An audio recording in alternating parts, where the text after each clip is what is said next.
මිනාසන් කොනිචිවා මම ජපාන්කෝ ඇකඩමි එකෙන් චමින්ද වර්ණකුල. ළමයි ඔයාලා හැමදේනම ජපාන්කෝ ඇකඩමි එකට සාදරයෙන් පිළිගන්නවා. මේ ජපාන්කෝ ඇකඩමි කියලා කියන්නේ මොකක්ද?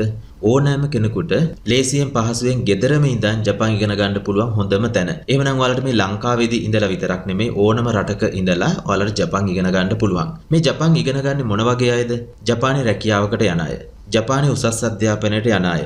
තවත් ජපානයත් එක්ක සම්බන්ධකම් තියෙන ව්‍යාපාරයක් කරන අය. තවත් ජපාන් ඉගෙන ගන්නවා A level විෂය ධාරාවට ජපාන් තෝරාගත් අය. එහෙමනම් මේ ඕනම කෙනෙකුට ජපාන් ඉගෙන ගන්න පුළුවන් මේ ජපාන්කෝ ඇකඩමි වෙබ්සයිට් එකට ආවට පස්සේ. එහෙමනම් මේ ජපාන්කෝ ඇකඩමි වෙබ්සයිට් එක කොහොමද පාවිච්චි කරන්න කියලා දෙන්නයි යන්නේ. දැන් මෙන්න මේ විදිහට පෙන්නනවා ඔයාලා කම්පියුටර් එකකින් බලද්දි. මේ ජපාන්කෝ ඇකඩමි එකේ ලෝගෝ එක තියෙනවා. මෙතනින් මෙනු බාර් එක තියෙනවා. මේ හැම එකක්ම එකින් එකට ගිහිල්ලා ඔයාලට බලන්න පුළුවන් මොන මොනවද තියෙන්නේ කියලා. දැන් අපි ඉන්නේ මේ මුල් පිටුවේ ඉන්නේ. දැන් මේක පහළට ගිහිල්ලා මේකේ වීඩියෝස් කීපයක් තියෙනවා. මේ වීඩියෝස් ටික අනිවාර්යෙන් ඔක්කොම බලන්න ඕන. ඊට පස්සේ තමයි ඔයාලා මේ පාඨමාලාවක් තෝරාගන්නේ. දැන් අපි බලමු මේක ෆෝන් එකකින් කොහොමද පෙන්වන්නේ කියලා. මොකද ගොඩක් දෙනෙක් ෆෝන් එකකින් මේක බලන හින්දා අපි බලමු කොහොමද ෆෝන් එකකින් පෙන්වන්නේ කියලා. ෆෝන් එකකින් මෙන්න මේ විදිහට පෙන්නනවා. මේ ජපාන්කෝ ඇකඩමි ලෝගෝ එක තියෙනවා. මෙතන මෙනු බාර් එක පෙන්වන්නේ නැහැ. ඒක අපිට ගන්න පුළුවන් මෙතන පොඩි ඉරිකැලි තුනක් තියෙනවානේ. මෙන්න මෙතන ටච් කරන්න.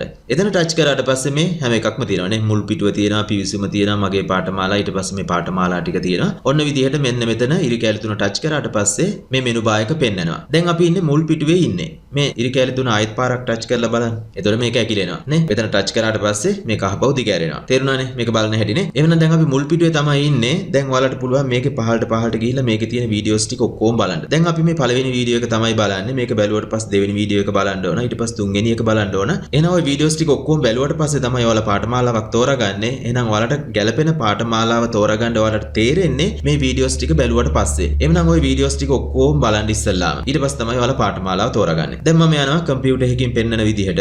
එහෙනම් කම්පියුටර් එකකින් බලද්දි මෙන්න මේ විදිහට පෙන්නනවා. මේ මුල් පිටුවේ තමයි ඉන්නවා කිව්වේ. එහෙනම් මේ පහළට ගිහිල්ලා මේ වීඩියෝස් ටික ඔක්කොම බලන්න ඕන. දැන් මේ පළවෙනි වීඩියෝ එක තියෙනවා ජපාන්කෝ ඇකඩමි වෙබ්සයිට් එක කොහොමද පාවිච්චි කරන්න කියලා. මේක අනිවාර්යෙන් බලන්න ඕන. ඊට පස්සේ ඔයාලා ඊමේල් ඇඩ්‍රස් එකක් හරි ගස්ස ගන්න ඕන. ඊමේල් ඇඩ්‍රස් එකක් තාමත් නැති කෙනෙක් ඉන්නවා නම් මේ වීඩියෝ එක දිහා බලාගෙන ඊමේල් ඇඩ්‍රස් එකක් හරි ගස්ස ගන්න පුළුවන්. මොකද මේ දවස්වල හැම දෙයක්ම ඔන්ලයින් තමයි වෙන්නේ. එහෙමනම් ඕනම වෙබ්සයිට් එකකට ලොග් වෙන්න ඊමේල් ඇඩ්‍රස් එකක් ඕන වෙනවා. දැන් මේ ජපාන් විභාග ලියද්දි ජපාන් විභාගයකට ලියාපදිංචි වෙන්න ඒත් ඊමේල් ඇඩ්‍රස් එකක් ඕන වෙනවා. අනිවාර්යෙන් ඒ හින්දා මේ වීඩියෝ එක බලලා ඊමේල් ඇඩ්‍රස් එකක් නැති කෙනෙක් ඉන්නවා නම් ඊමේල් ඇඩ්‍රස් එක හරි ගස්ස ගන්න. ඊට පස්සේ ඔයාලා මේ ජපාන්කෝ ඇකඩමි වෙබ්සයිට් එකට ලියාපදිංචි වෙන්න ඕනේ. එhmenan ඒ වීඩියෝ එකක් මෙන්න මෙතන දාලා තියෙනවා කොහොමද ලියාපදිංචි වෙන්නේ කියලා. ඒ වීඩියෝ එකත් බලන්න. ඔයාලා දැන් මේ ජපාන්කෝ ඇකඩමි එකේ පාඨමාලාවක් තෝරා ගන්නවානේ. ඒ පාඨමාලාව තෝරාගත්තට පස්සේ කොයි විදිහටද දැන් පෙන්වන්නේ කියලා ඔයාලට තව වීඩියෝ එකක් දාලා තියෙනවා. ඒ වීඩියෝ එකත් අනිවාර්යෙන් බලන්න.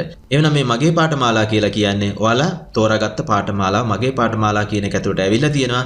එhmenan දැන් අපි හිතමු දැන් ඔයාලා පාඨමාලාවක් තෝරාගත්තා නම් පළවෙනි දවසේ වැඩ ටික කරා නම් ඊට පස්සේ දෙවෙනි දවසේ වැඩ ටික කරද්දි කෙලින්ම ඔයාලා දැන් මේ ජපාන්කෝ ඇකඩමි වෙබ්සයිට් එකට ඇවිල්ලා මගේ පාඨමාලා කියන තැනට ආවා නම් එhmenan එතන තමයි ඔයාලගේ පාඨමාලාව තියෙන්නේ. ඔයාලා කලින් දවසේ කරපු තැන ඉඳලා කරගෙන යන්න පුළුවන්. ඊට පස්සේ ඊළඟ දවසේ ආයෙත් මගේ පාඨමාලා කියන තැනට ඇවිල්ලා එහෙනම් කලින් කරලා තිබුණු තැන ඉඳලා ඔයාලට දැන් මෙතන ඉඳලා කරගෙන යන්න පුළුවන්. එහෙමනම් මේ වීඩියෝස් ටික අනිවාර්යෙන් ඔක්කොම බලන්න ඕන මේ පිළිවෙලට. ඊට පස්සේ දැන් ඔයාලා ජපානයට යන්නේ රැකියාවකටද නැත්නම් අධ්‍යාපනයටද මේ වීඩියෝ එක බලන්න. ඊට පස්සේ ඔයාලා මේ ජපාන් විභාගයකට රෙජිස්ටර් වෙන්න ඕන, ලියාපදිංචි වෙන්න ඕන. ඒ විභාගයකට ලියාපදිංචි වෙන්නේ කොහොමද කියලා මේ වීඩියෝ එක බලන්න. ඊට පස්සේ ඔයාලා දැන් ජපාන් යන්න වීසා එකක් තෝරා ගන්නවානේ. එතකොට මේ මොන වගේ වීසා එකක්ද තෝරාගන්නේ? මොන වගේ ජපාන් යවන ආයතනයක්ද තෝරාගන්නේ? අනිවාර්යෙන් මේ වීඩියෝ එකත් බලන්න. ඊට පස්සේ තවත් එකක් තමයි ගොඩක් දෙනෙක් කියන එකක් මට ගැලපෙන ජොබ් එකක් ජපානයේ තියෙයිද දන්නේ නැහැ කියන එක. හරි. ඒ හින්දා මේ වීඩියෝ එකත් බලන්න. එතකොට ඔයාලට ගැලපෙන ජොබ් එකක් තියෙනවද නැද්ද කියලා ඔයාලට තීරණය කරගන්න පුළුවන්. මේ වීඩියෝස් ටික ඔක්කොම බැලුවට පස්සේ ඔයාලට තේරෙනවා ඔයාලට ගැලපෙන පාඨමාලාව මොකක්ද කියලා. එහෙමනම් ඔයාලා මේ පාඨමාලාවක් තෝරගෙන මේ පිවිසෙන්න කියන බටන් එක ක්ලික් කරලා ඔයාලට මේ පාඨමාලාවට එන්න පුළුවන්. ඔයාලට මේ N5 ජපාන් පාඨමාලාව තියෙනවා. ඊට පස්සේ N4 ජපාන් පාඨමාලාව තියෙනවා. සාමාන්‍යයෙන් ජපානයේ රැකියාවකට වගේ යනවා නම් N5 එක කරලා පාස් වුණාට පස්සේ N4 එකත් කරන්න ඕනේ. ඔයාලා දැන් උසස් අධ්‍යාපනයට වගේ යනවා නම් N5 එකෙන් යන්න පුළුවන් වුණාට N4 එකවත් අඩුම තරමින් තිබුණා නම් හොඳයි. ඊට පස්සේ ඔයාලා කොහොමද ජපානයේ ගියාට පස්සේ N3 එක වෙනකම් කරන්න වෙනවා. ඔයාලට යුනිවර්සිටි එකකට නැත්නම් ට්‍රේනින් කොලෙජ් එකකට යන්න. රැකියාවකට යන කෙනෙකුට නම් N5 එකයි N4 එකයි ඇති. උසස් අධ්‍යාපනයට ජපානයේ යන කෙනෙකුට මේ පුළුවන් තරම් එක්සෑම් කරගත්තට කමක් නැහැ. නැත්නම් ජපානයට ගිහලා ලොකු වියදමක් කරලා තමයි ඔයාලට ජපාන් ඉගෙන ගන්න වෙන්නේ. 12 ශ්‍රේණියේ දරුවෙක් නම් එහෙමනම් 12 ශ්‍රේණියේ තියෙන කොටස ගිහිල්ලා බලන්න. 13 ශ්‍රේණියේ ළමයිට 13 ශ්‍රේණිය කියන තැනට ගිහිල්ලා බලන්න. එතන ඔයාලට මේ පාඩම් ටික වෙන වෙනම ගන්නත් පුළුවන්. සම්පූර්ණ පාඩම් ටික එක සැරේ ගන්නත් පුළුවන්. 12 ශ්‍රේණියටත් එහෙමයි 13 ශ්‍රේණියටත් එහෙමයි. එහෙනම් දැන් ඔයාලට ගැලපෙන පාඨමාලාව මොකක්ද කියලා තෝරගෙන ඒ පාඨමාලාව ඇතුළට ගිහිල්ලා බලන්න මොනවාද තියෙන්නේ කියලා. ඊට පස්සේ මෙතන Zoom meeting කියලා තියෙනවා. දැන් මේ පාඨමාලාව කරගෙන යද්දී ඔයාලට අමාරු තැන් හම්බෙනවා නම් ඒකෙදි ඔයාලට මාත් එක්ක මේ ප්‍රශ්න සාකච්ඡා කරන්න ඔයාලට වෙලාවක් වෙන් කරලා තියෙනවා. එහෙනම් N5 වලට වෙනම වෙලාවක් වෙන් කරලා තියෙනවා. N4 පාඨමාලාව කරගෙන යන අයට වෙනම වෙලාවක් වෙන් කරලා තියෙනවා. මේ A level වලට ජපන් ඉගෙන ගන්න අයට වෙනම වෙලාවක් වෙන් කරලා තියෙනවා. එහෙමනම් ඒවට සම්බන්ධ වෙලා මාත් එක්ක ඔයාලගේ තියෙන ප්‍රශ්න සාකච්ඡා කරන්න පුළුවන්. එහෙමනම් මේ Japanko Academy website එක ගැන ඔයාලට තේරුණානේ මොනවද තියෙන්නේ කියලා. එහෙමනම් මේ Japanko Academy මුල් පිටුවේ තමයි මේ ඉන්නේ. මේ මුල් පිටුවේ තියෙන වීඩියෝස් ටික ඔක්කොම බලන්න. මේ ඔක්කොම බැලුවට පස්සේ ඔයාලට තේරෙනවා ඔයාලා මොනවද කරන්න ඕන කියලා. ඒව බලන්නේ නැතුව කෙලින්ම ජපන් පාඨමාලා තෝරා ගන්න නම් යන්න එපා. එහෙනම් මේ වීඩියෝස් ටික ඔක්කොම බලලා දැන් ඔයාලගේ පාඨමාලාව තෝරා ගන්න කලින් එහෙමනම් Japanko Academy website එකට ඔයාලා ලියාපදිංචි වෙන්න ඕන. ඉස්සෙල්ලාම එහෙමනම් ලියාපදිංචි වෙලා එහෙමනම් ඔයාලා පාඨමාලාවක් තෝරගෙන කරගෙන යන්න.